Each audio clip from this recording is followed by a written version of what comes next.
u yerda ustniy bo'ladi ko'pincha ekzamenlar, и вот har bitta anatomiyani bo'limidan kolloquium topshiriladi. То есть suyaklar bitta bo'lim yoki bo'g'imlar bitta bo'lim. Aytsam, bo'g'imlardan kolloquium topshira olmadim. 2-3 marta qilganman.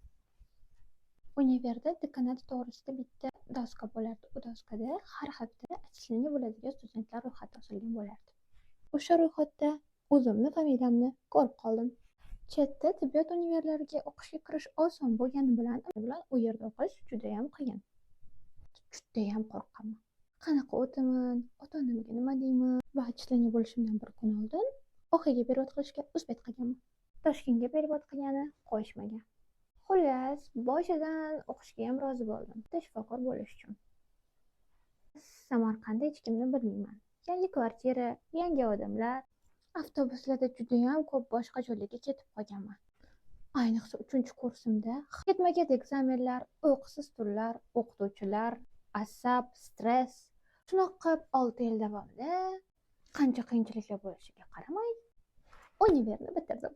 Lekin bu hali qiyinchiliklarning boshlanishi. Shu 6 yil davomida rosa ham ko'p universitet tashlab ketkim kelgan.